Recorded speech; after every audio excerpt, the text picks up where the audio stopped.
Hey yo, and welcome back to the letter. We have learned that Hana is pregnant with Luke's baby. I assume it's Luke's baby. The demon spawn. But, oh, Lord. Yeah. Alright, Zach. Okay, let's keep going. My brother-in-law has been telling me things 5 weeks into my sister's pregnancy. Said she's one cranky pregnant lady. Haha. Man, good thing I found a place for myself years before that bundle of joy arrived, huh? It can't be that awful. Who knows? I think we'd better leave it for Mr. Right to decide, yeah? Provided he comes around. He just sounds so repulsed every time the idea is brought up. Then maybe you should say it to his face. No mincing of words or beating around the bushes. And if he says no? You haven't even told him yet. Besides, that's his kid. Don't people usually say fatherhood changes men? I Not wouldn't really. call myself a living testament, of course. But there ought to be something that will hit him in that idea alone. A wrecking ball would be nice. Laughter escapes from me before I can stop it, and for a moment I thought I have done something wrong when she doesn't join in. He's still her husband, no matter what jest or complaint she hurls about him behind the media's eyes or in the presence of people she trusts. But when she does, her chuckle, a small, hesitant sound at first, I find the rest of my unease slipping away. Well, whatever it is, my point is, you've got no idea what will happen. In the same way, you don't know if you'll be a good mom. Trust me, my sister's been there. It's perfectly normal. If, my opinion matters, though, A long second of indecision goes by. I can feel her eyes filled with nothing but curiosity, boring into me while she waits for the rest. It's just a simple sentiment, but one thing I think she needs to hear for all the doubts she unwittingly placed on herself. I'm just not sure if it should come from me. I'll be damned. I think you'll be a great mother, Hana. She has an answer to that. I don't get to hear it, nor does she get to say it. As soon as it's at my mouth, the bell hanging over the antique store chimes and out comes Miss McCullough. For more than one reason, I have never been so relieved for our talk to be interrupted. Everything's been taken care of for tomorrow, Mrs. Wright. We'll have everything you requested delivered early. I've left them instructions, but I may have to visit again right before your housewarming party to check for a few things. I hope that's acceptable to you. More than Marianne. This is a little early to say, but you did marvelous work with the mansion. I can't wait to see all of it come together tomorrow. Oh boy, it's gonna come together. I'm only doing my job, ma'am. Needless to say, it's always a pleasure to hear a client is satisfied with my work. Nonsense! You have every reason to be proud. I know you've already established your name here, but I'll still make sure word gets out, of course. I think I've got a few friends who might be interested in decorating their homes. I'll see if I can introduce you to them tomorrow. I really don't want to impose, Mrs. Wright. There's still a lot to be done, and I'd rather be keeping an eye on it myself. You know well enough I'll still do it. You too, Monsieur Le Photographe. You better be the one taking the pictures for the event tomorrow, or I'll be very upset.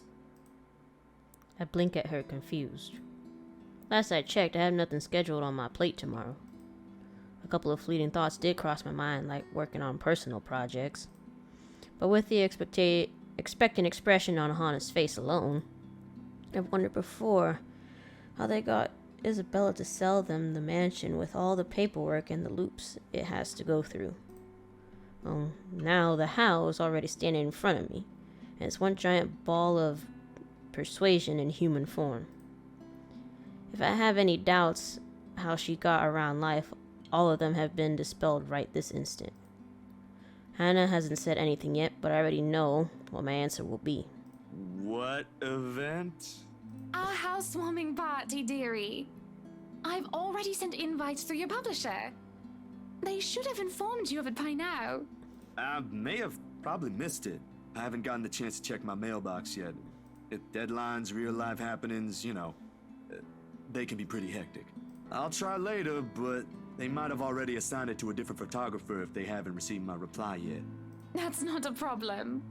Nothing a little call from me can't fix. I'll have them know I'm specifically requesting for your presence. It shouldn't be too hard. Just promise me you'll show up. I expect to see you both there. No excuses. Good company, good music, good food.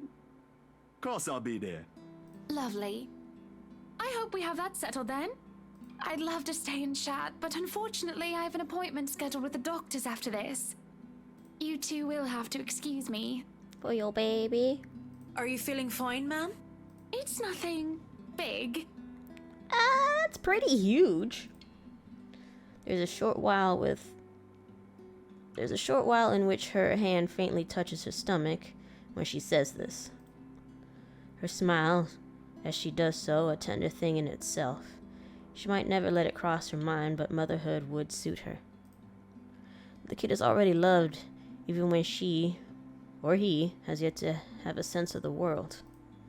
Candid moments like this I wish I had brought a camera for. Sorry we had to cut this short. I'd love to have lunch with you two, but, well, you two know how it goes. It's quite fine, Mrs. Wright. I need to get going as well. Is it somewhere far from here? I can have my driver drop you off on the way. No, please. There's no need for that, Mrs. Wright. It's just within the city. You're being very secretive. What are you hiding? What are you doing with Luke? Are you pregnant too? Is everybody pregnant with Luke's babies? I see. What about you, Zach? We did leave your push bike at the mansion. Don't worry, I'll have someone bring it to your home later. Nah, I live within the city too. A few blocks from here, in fact. I only visited earlier because... The photos. Damn, I completely forgotten about them. My hand grazes the side of my pocket where I kept them since this morning. And sure enough, they're still there, waiting for the whole world to see them. Because? Zach, sweetie, you're zoning out. Miss Hana, earlier, at the mansion? I'm gonna say show it to her. I think it would be better if you take a look at these yourself. Seeing is believing, right?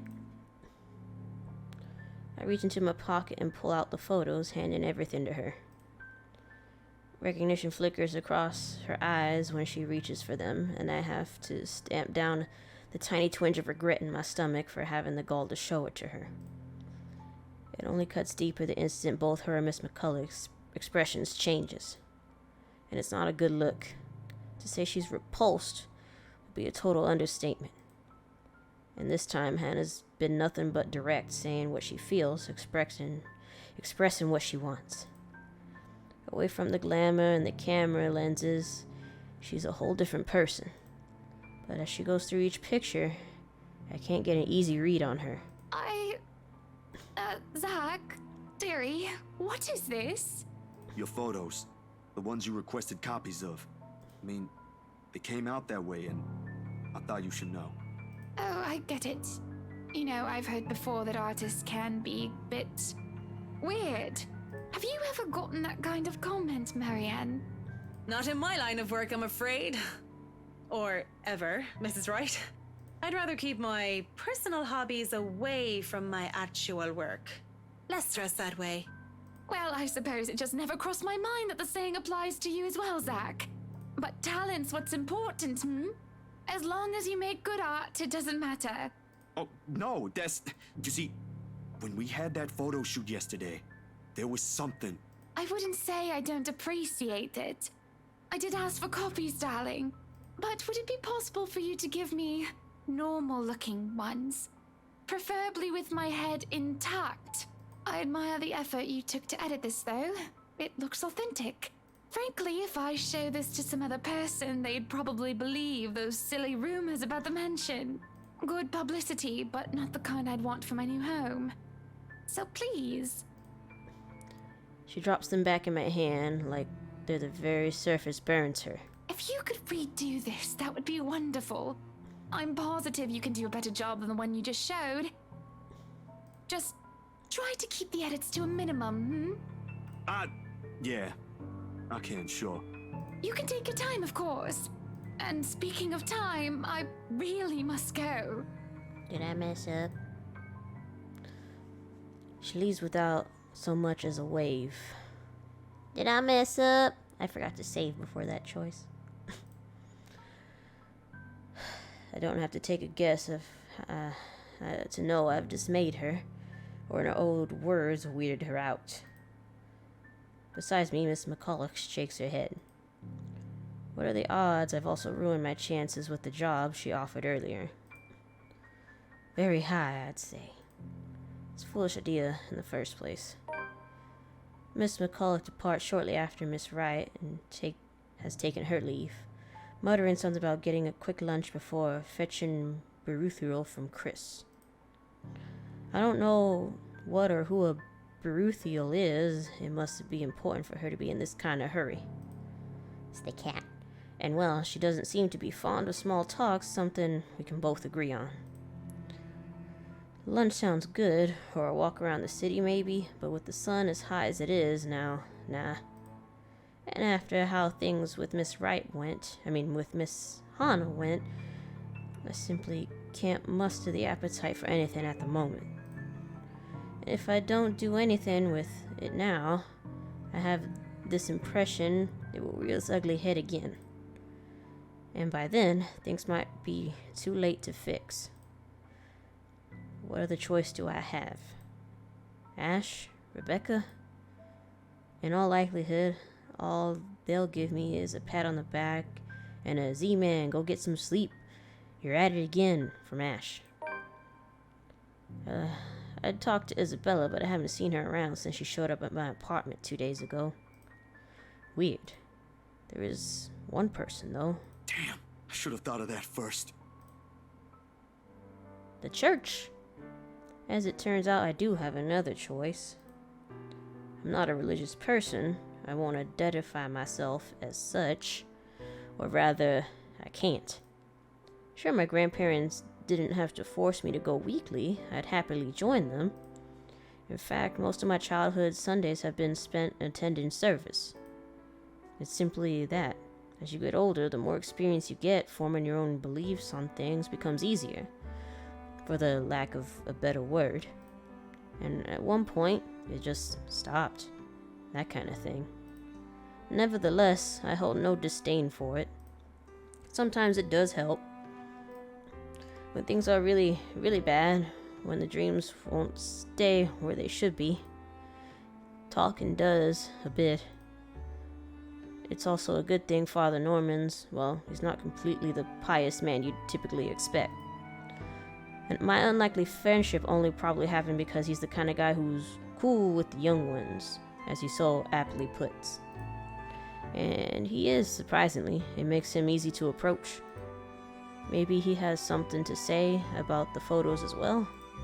It won't hurt since I've already gone ahead and went to Anselm. At daybreak, on my bike. At the very least, I know I won't get shouted at by whoever answers the door. Unless someone does that inside a church. I highly doubt it. Despite its age, Luxembourg's church is a thing of wonder in itself, with its high vaulted ceilings and intricate stained glass windows. One of the many gifts the Ermengarde family donated to the community in its early days. Or so I heard from Rebecca. She mentioned it once, although most of it flew over my head then. At this time of day, the church is mostly empty, save for a few visitors and ushers shuffling about from muttering their prayers underneath their breath. The scene of burning candles and incense permeate the air, giving the place a general feeling of reverence. Pretty welcoming all in all. Even so, I keep the noise my tread makes to a minimum. Disturbing the quiet feels like a sin alone. The usher points me to a pew in front of the altar when asked where Father Norman prays. He mentions something about the good priest not being in good health. Oh yeah, because he went to purify the mansion. Ever since he was asked by a couple to bless their new home before moving in. Yeah. This is the first time in days he's left his room. Not surprised there. With the weird heat lately, even Rebecca's caught something. Nervous little chap, the kid. Nevertheless, he leads me close to the foot of the dais, with a reminder not to stay too long before walking off. Seconds later, father shifts and stands. He doesn't seem to have noticed me, and I have to give him a little tap on the shoulder. When he looks, though, to say he's surprised is an understatement. Stay away. It's there! She's right there! Wiggling! His voice comes out a whisper, almost inaudible in the hush. A quiet restraint and difference to where we both are standing. But the tremor is there. He focuses on me with huge bulging eyes, copious amounts of sweating appearing on his forehead despite the relative coolness of the place. Father Norman? Keep your distance. Hey, it's me, Zach, remember? Stay away. Don't come near me. He sees the ghost lady. It must be the fever talking, or whatever he caught. It has to be. I don't recall ever doing anything for him to drive me away like this. In all the years I've known him, he's been nothing but polite. Nothing but accepting of people regardless of their beliefs or status in life. For words akin to a threat to come out of him, it's simply beyond unimaginable. Go back to where you came from. Leave. Father, what did I do? Leave now. I extend a hand to his shoulder, meant to be reassuring, but he recoils, his ankle catching the edge of the dais when he backs away. His shout, when I attempt to reach out again, echoes through the entire hall, catching the attention of the few people inside. I try to keep a level tone, but with these strangers' eyes trained on us, panic starts to weave its way into me. Stay away, demon. Go back to the hell you came from. Father, it's okay. I only came here for some pictures I thought looked odd. I figured you might know something. From my pocket, I fish out the photos and try to hand it to him. Instead, he strikes my wrist away, almost like an accusation, and sends the photographs fluttering uselessly to the floor. Helpless, I can only watch as he curls himself on the ground, a sad, blubbering mess whimpering to himself. He tips his head forward and begins rocking, his hands clasped over his ears. That accursed spirit, so full of anger and pain. All those horrible things I've seen. I can't sleep. I can't eat everywhere I look. I wonder what would have happened if we had picked him instead of the professor. Go away, go away. Go away. You're not supposed to be here. This is a house of God. Be gone, demon. Lord have mercy, God our Lord, King of ages, all-powerful and almighty. You who made everything and transform everything simply by your will. A number of people have moved closer, mostly just to gawk. Thankfully, as if to save him from being an utter spectacle, 2 ushers come out, taking him away. One of them, the kid from earlier, shoots me an apologetic look. I can't even return it to him. Anxiety is a powerful thing, a firm little notion that clings, eats, and consumes you. I can still hear his prayers, even as they drag him away. May he keep at bay and vanquish every evil power, every poison or malice invoked against us by corrupt and envious people. Then under the protection of your authority may we sing in gratitude. It rings, hums in me as I left to pick up the pieces of his chaos. As I am left. Back to square one we go. If there is salvation in this, I hope we find it soon. The moon is well into the night sky by the time I make it back home. My heavy treads and the sound of traffic outside echoing in my ears fill the empty room with some semblance of life. Nana would scold me if she ever hears me walk like that, but after today, I really can't give a damn about everything. The mattress creaks under my weight as I unceremoniously flop down on it, and I find myself looking at the paper under my grip. As promised, Miss Wright had my bike delivered back to my apartment. Found it parked on the rack downstairs with an invitation and a note tacked to it, in fact. Be there, it said. If only it were that easy, but it'll give me a chance to talk to her about that thing in their house. With a sigh, I let my hand fall to the side of the bed along with the invitation. I think about it tomorrow when my head ain't muddied with thoughts of a headless woman and the haunting smiles of a ghost. Belatedly, it occurs to me I haven't eaten anything since I left this morning, and an empty, gnawing ache makes itself known, but I can't bring myself to stand up. Today was a complete waste of time, and frankly, a disappointment. I don't like this.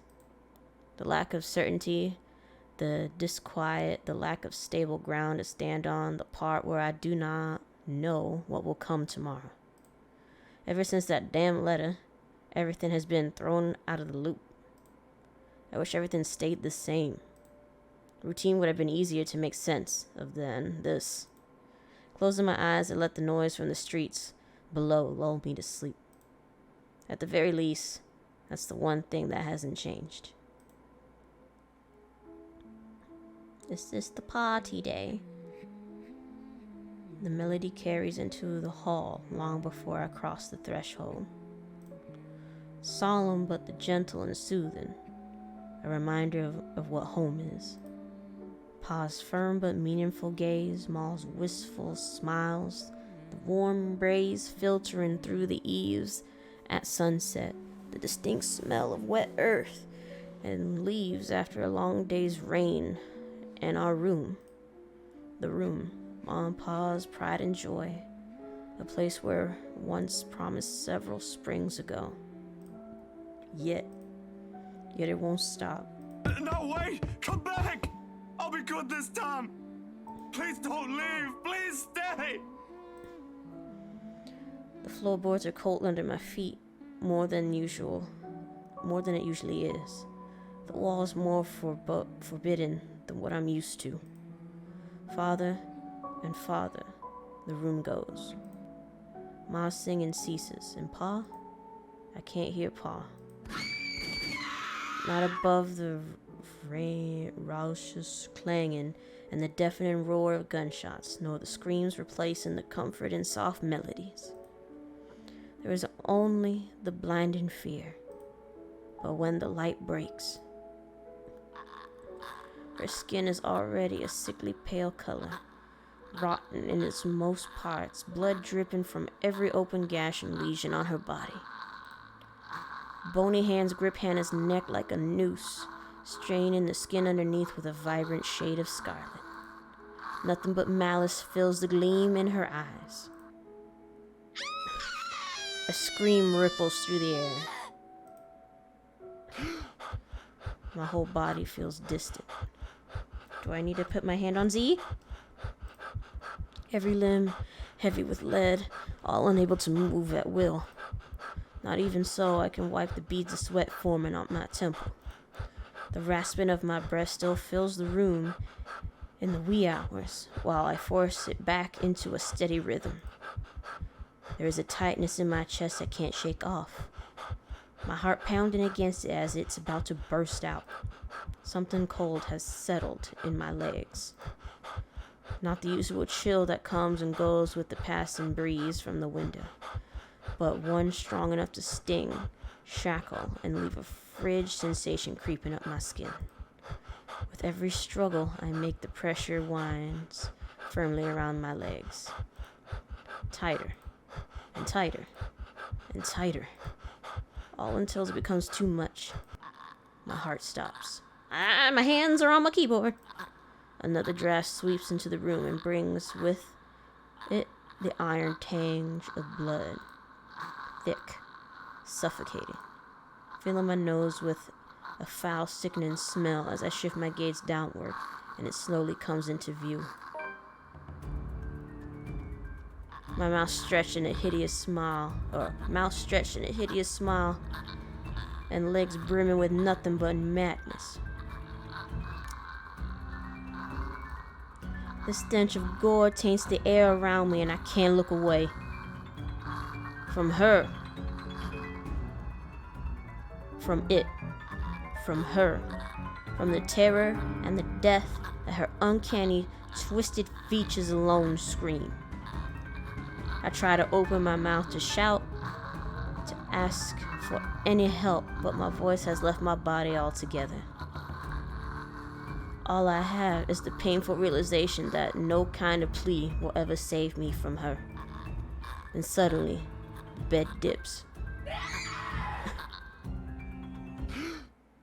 Oh, I thought we killed him. And I was like, no! Our precious virgin boy! Oh. The brutal plunge back into myself jerks me awake. There is no ear-splitting scream, no wild thrashing of limbs. Just a painful, constricting awareness that something has wound itself tightly around my neck. I waste no second pulling it, a blanket, away, but allow myself a few minutes to steady my breathing before getting off the bed.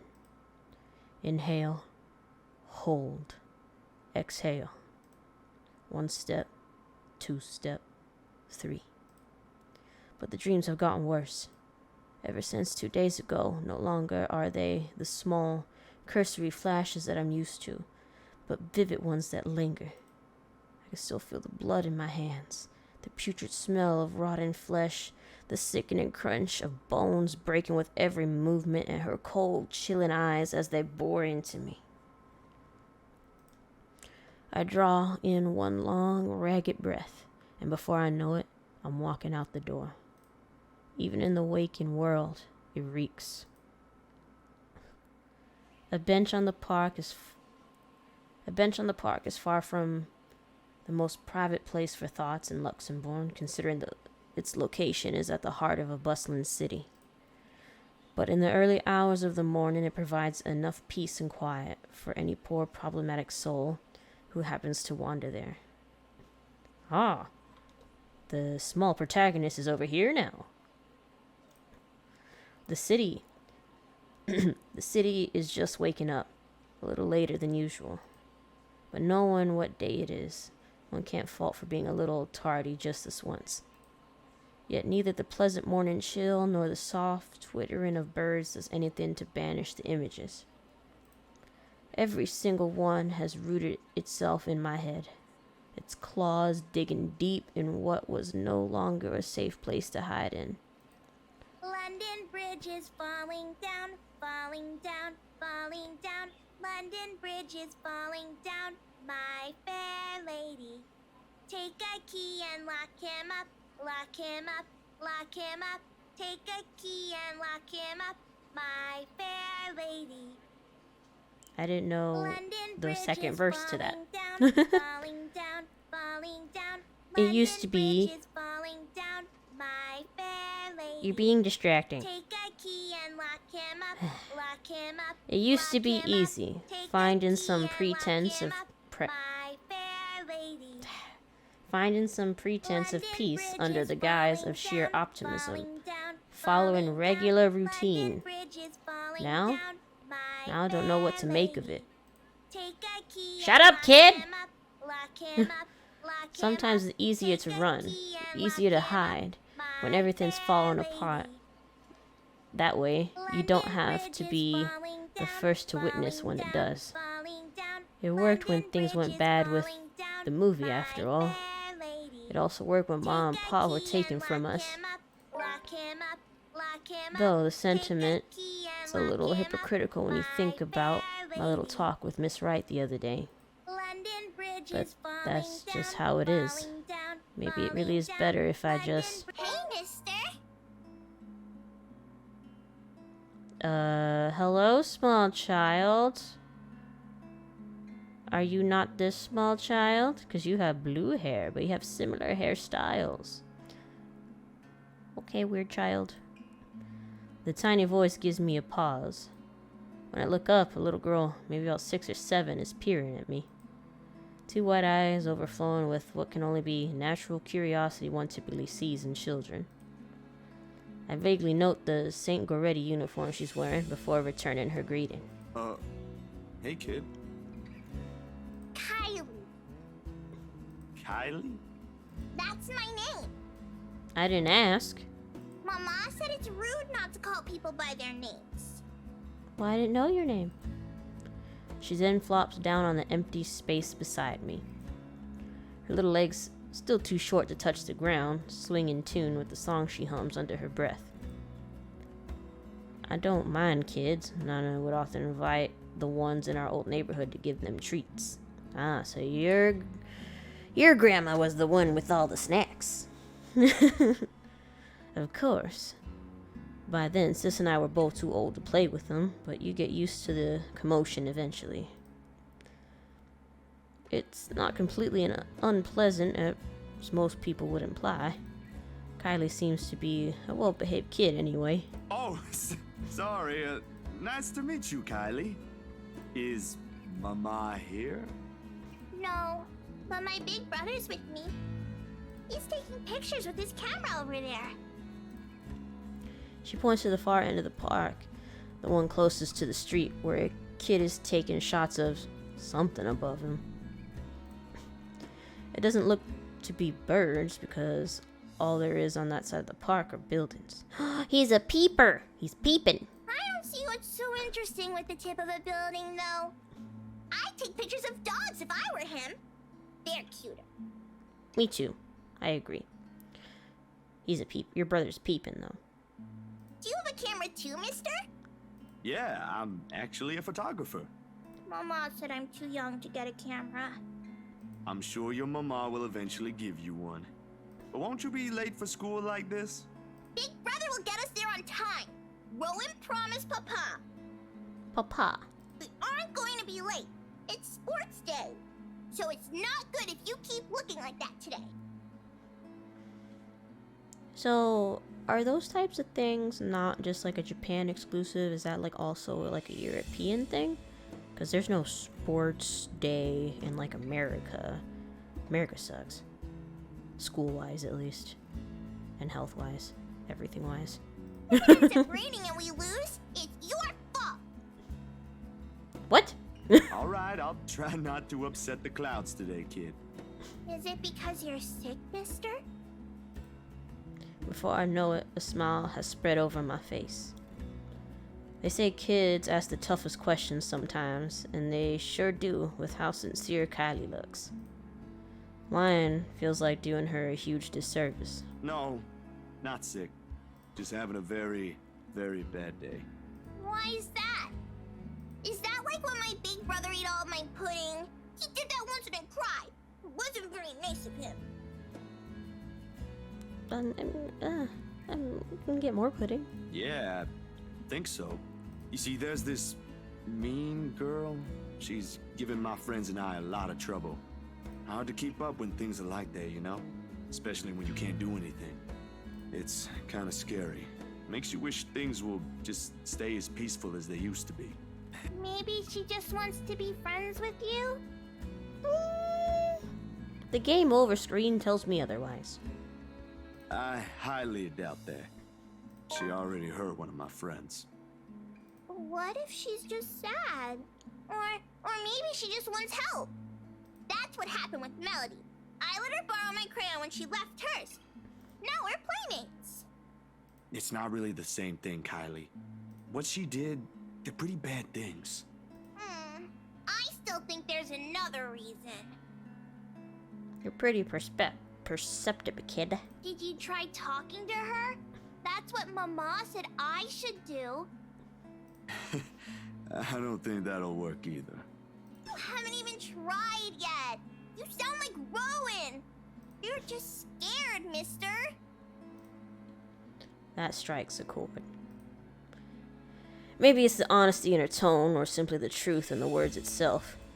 I don't know why, but I can't help it. I laugh. Loud enough to disturb an elderly couple taking a leisurely walk nearby. Why are you laughing? That's nothing. You're a really smart kid, you know that? That's what I've been doing, ain't it? Go full speed ahead, then backtrack when the going gets tough. Stay in my safe zone, because that's what I know. Once, Dr. Navarro said I should be the first one willing to deal with my problems before anyone else. I didn't show up to our next appointment after that. But he's right. And nothing I hate to admit it. And though I hate to admit it, no one what I've seen, but the kid makes a good point too. I've been so caught up in thinking there might not be a way out. Maybe there isn't. Or maybe there is. That doesn't mean I shouldn't just leave it up to fate. You better get to school, though, or you'll miss sports day. You should have won yourself some awards, alright? Alright. Can I show it to you when I do? That can cheer people up, right? In the distance, her brother calls her, and I took that as a sign to leave. Got things to do, to face, the first few steps, they say. Nah, I'm good now, I think. Thanks to you. Besides, Mister needs to go. But you should show it to Mama and Papa. I'm sure they'll be proud of you, Kylie. I will. Thanks, mister. Bye. You're a little too friendly, kid. There's bad people out there. I give her a little pat on the head before heading my way. A small gesture of thanks from a stranger she didn't know she might have helped. She may not understand it now, even though at such a young age she already has this understanding of things. But maybe when she's older. When the world no longer seems too big for her. But aren't you going to help me, mister? What? With what? Confused, I glanced back. The child's a demon. I knew all kids were evil. Whatever cheer our little talk brought us has vanished under the shadows suddenly dancing in my eyes. I knew it. I knew all kids were evil. This frigid air most definitely not how the morning chill should feel like. Bitter, stinging, unwelcoming. And the kid? What do you think, mister? Are you going to help me?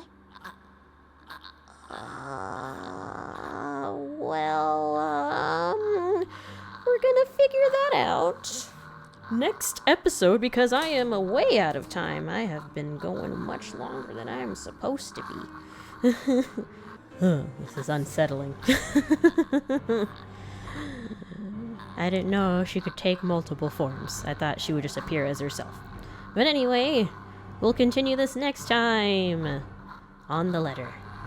Thank you guys for watching. If you liked the video, don't forget to hit the thumbs up if you're new to the channel. Don't forget to hit subscribe and ring the bell so you know when I post, and I'll see you guys next time.